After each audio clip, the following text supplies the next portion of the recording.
So, good day everyone. This is the Chapter 35 and Chapter 36 of Risk Management. The unit team will be discussing Chapter 35 and Chapter 36. For the reporters, we have Elila M. Monte Alegre, which will be tackling on Chapter 35, and Arian Francesca D. Santos will be tackling on Chapter 36. So, good day everyone. Again, my name is Elila M. Monte Alegre and I will be tackling on Chapter 35 entitled Internal Audit Activities.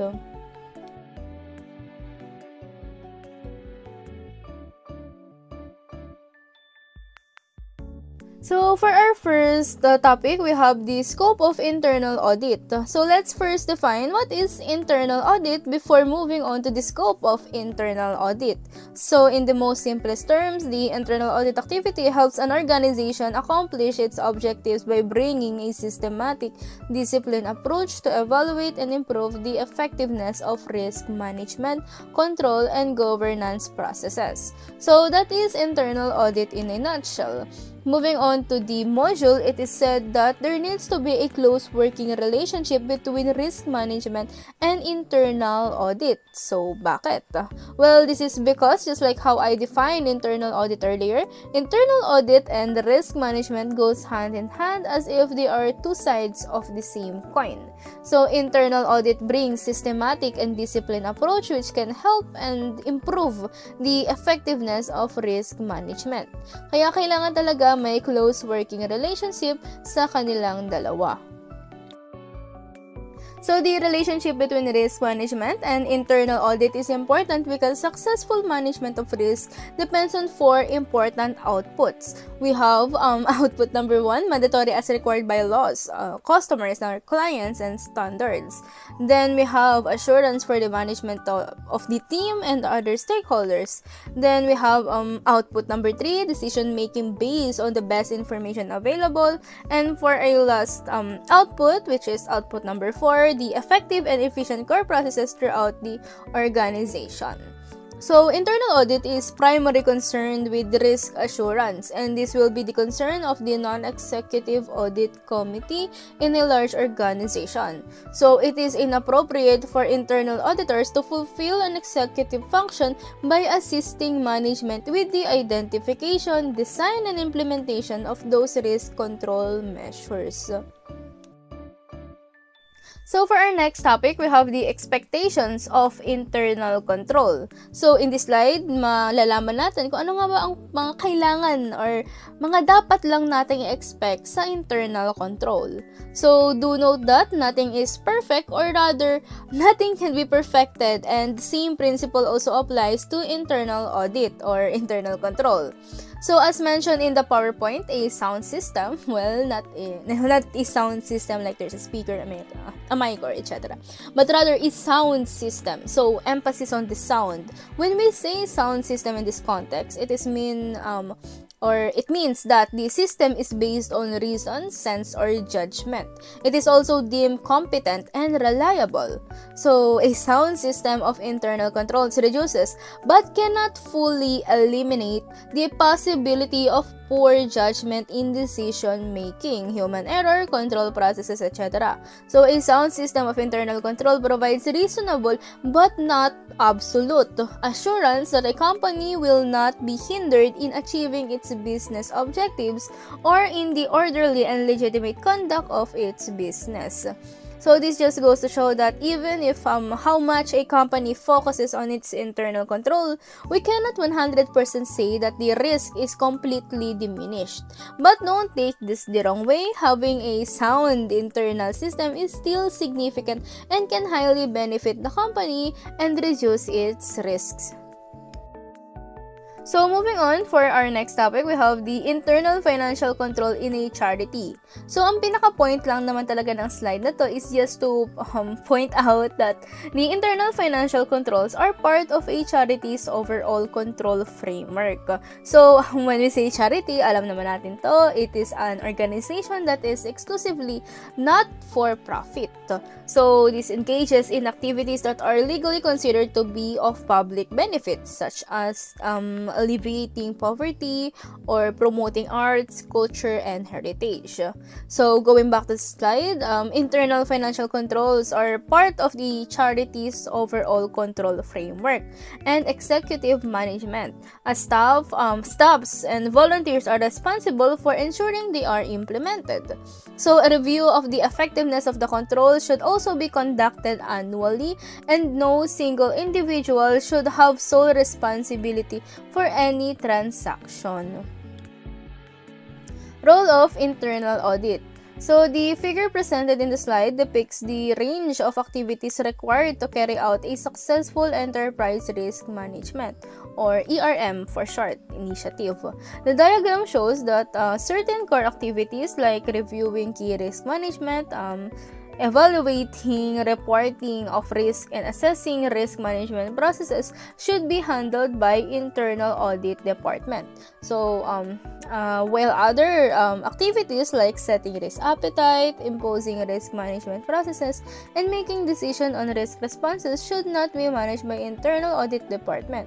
There are also activities where internal audit can become involved, provided that safeguards are in place, like facilitating risk identifications, coordinating ERM activities, developing the ERM framework, and advocating for the establishment of ERM. So the figure is compatible with the 3 lines of defense approach, which emphasizes the allocation of responsibilities to management, special risk management functions, and internal audit. Establishing audit priorities is also important, especially for testing controls. So this is a significant interface between risk management and internal control. Therefore, risk management professionals are skilled at evaluating risk and selecting the appropriate controls.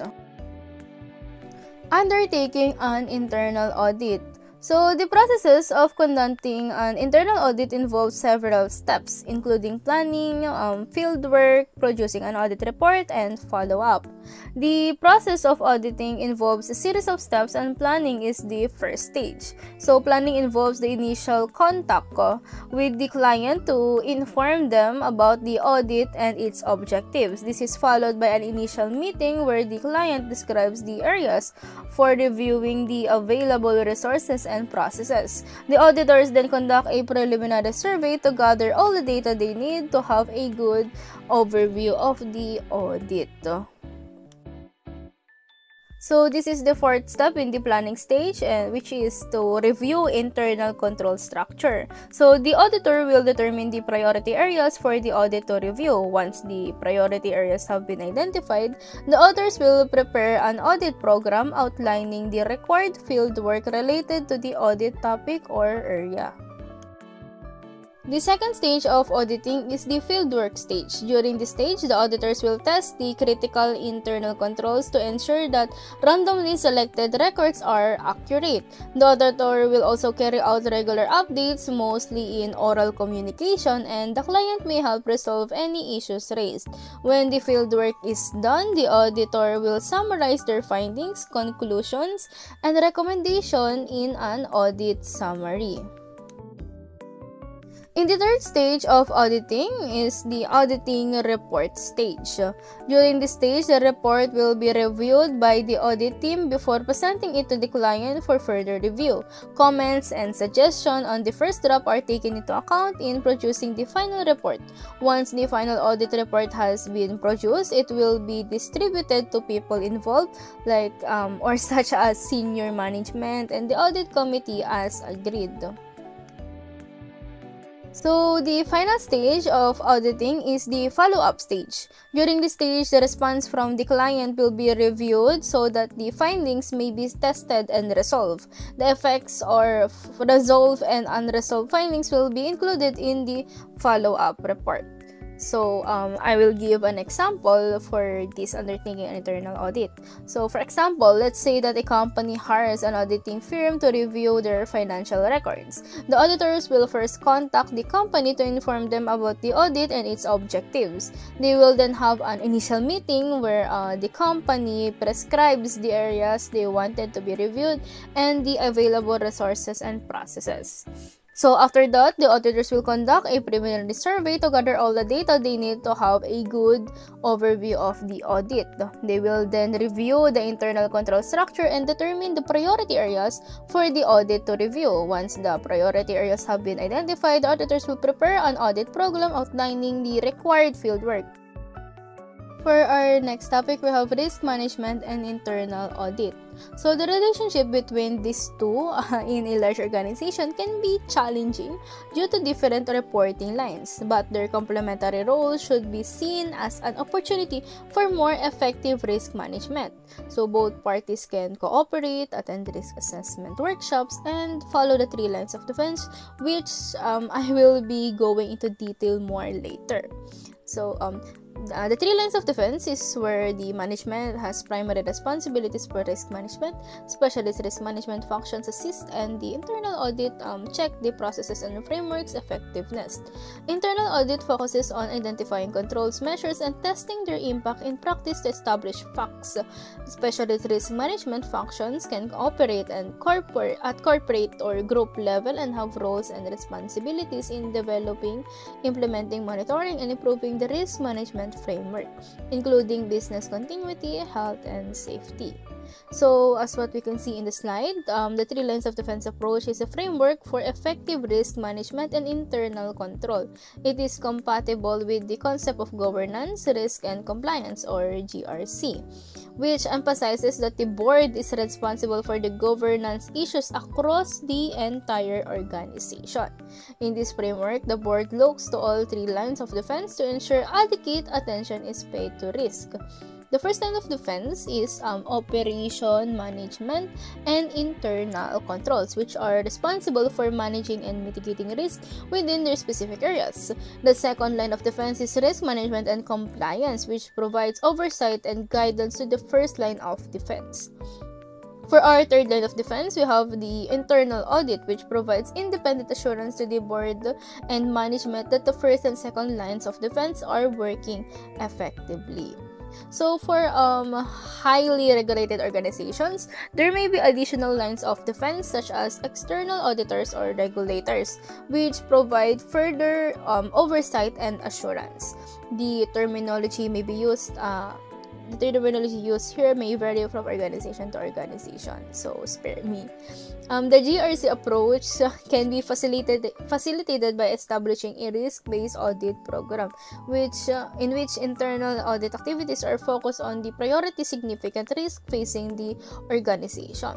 This can be achieved through joint risk assessment workshops between risk management and internal audit, and by producing a joint annual program of work. The overall intention is to ensure that control measures are fully auditable and that managers have greater awareness of their control responsibilities and fulfill those responsibilities in practice. So the 3 lines of defense apply to task. The 3 lines of defense concept is a risk management framework that is increasingly being used in financial services and other industries to manage and mitigate risk. The concept divides risk management responsibilities into 3 distinct lines of defense. So for the first line of defense, it is responsible for the basic business processes as they affect tax, including the complete and accurate recording of transactions, gathering and processing of related tax information, and ensuring compliance with tax laws and regulations. So this line of defense is often made up of businesses, unit leaders, and staff. So, example, in a company's tax department, the tax accountants responsible for completing tax returns and ensuring tax compliance are part of the first line of defense. For the second line of defense, it is responsible for monitoring the first line activities and ensuring that appropriate controls are in place to mitigate risk. The first line of defense typically includes risk management and compliance staff who develop frameworks and guidelines to monitor and evaluate task risk and identify weaknesses in the process. So, example, the second line of defense may be staff responsible for monitoring tax compliance and conducting internal audit of tax processes. For our last line of defense, the third line, it is responsible for providing independent assurance that the tax function is operating effectively and in compliance with the relevant laws and regulations. So this line of defense includes internal and external auditors who provide assurance and advice to the organization's leadership. So, an example for the third line of defense, this may include internal auditors who provide independent assurance that the tax processes are operating effectively, and external auditors who provide assurance to stakeholders such as investors and regulators. So, overall, the three lines of defense framework helps organizations to manage and mitigate risk effectively by clearly defining roles and responsibilities and ensuring that all levels of the organizations are working together to protect the organization from potential risks. For our next topic, we have the allocation of responsibilities. So in this approach, as tackled in the module, internal audit is responsible for core internal audit roles, while risk management facilitates and supports internal audit in activities identified as legitimate roles for internal audit with safeguards. So line management is responsible for activities that internal audit should not undertake. The working relationship between risk management and internal audit may vary depending on the organization structure, and the allocation of roles and responsibilities should consider the guidance produced by the Institute of Internal Auditors. So, a clear definition of responsibilities is necessary to establish ownership of risk. So, risk management can assist in risk assessment and control design, while internal audit can provide support by auditing the controls to ensure they are effective and implemented correctly. However, the primary responsibility for risk management remains with the executive management of the organization, and activities by risk management and internal audit should not diminish or undermine this responsibility. So, for more specificity of the roles and responsibilities of internal audit, risk management, and management, please refer to the slide presented.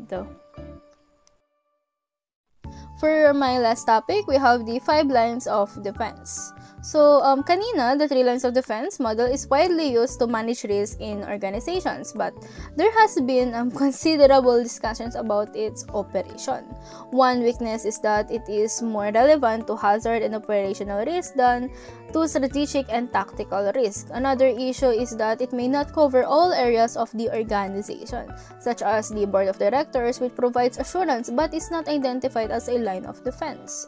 So, to address these weaknesses, a 5 lines of defense model has been proposed. So, the board of directors is responsible for ensuring that the effective risk management processes are in place and that the other lines of defense are managing risk within the organization's appetite. So, the board plays a critical role in setting the risk appetite and strategy for the organization, as well as overseeing risk management activities. So, for example, the board may review and approve risk management policies and procedures, monitors risk exposures, and make decisions about major risk-related issues. Next is we have the senior executive and senior managers. Senior executive and managers are responsible for building and maintaining a robust risk management process and delivering reliable information on the principal risk facing the organization. These lines of defense focus on ensuring that the risk management processes are properly integrated into the organization's strategy and decision-making processes. Senior executives and managers may also be responsible for developing risk management plans and monitoring progress towards risk management objectives. For our next line of defense, we have business unit leaders. So, business unit leaders have assigned ownership of responsibility for reporting on specific risks and ensuring that resources are protected and objectives are achieved. This line of defense is responsible for identifying, assessing, and managing risk within specific business units of departments. Say, for example, a business unit leader in a manufacturing company may be responsible for managing risk related to product quality, supply chain disruptions, or production delays. Next we have is the specialist units. The specialist units provides expertise on a specific type of risk such as treasury, safety, environment, legal, and insurance. These units are responsible for related risk management processes and ensuring that the risk is effectively managed across the entire organization. So for example, a specialist unit in an insurance company may be responsible for managing risk related to underwriting or to claims or investments. So, special lang siya kung saan siya naka-assign. So, either underwriting, claims, or investment, or whatsoever. Next is the internal audit activities. So, internal audit activities provides independent and timely information to the board on the reliability of the risk management processes in the organization and produce consolidated reports. This line of defense provides assurance that the risks are being effectively managed across the entire organization and that risk management processes are working as intended. So, internal auditors may also provide recommendations in improving risk management processes and ensuring compliance with relevant laws and regulations. So, overall, the 5 lines of assurance of the defense model is designed to provide a comprehensive approach to managing risk and providing assurance to stakeholders by dividing responsibility for risk management across different levels of function within the organization. The model aims to ensure that the risks are properly identified, assessed, and managed, and that the organization is able to effectively respond to new risks as they arise. So that is all for the chapter 35. Thank you all so much for listening. Again, my name is Elila M. Montalegre and I will now be signing off.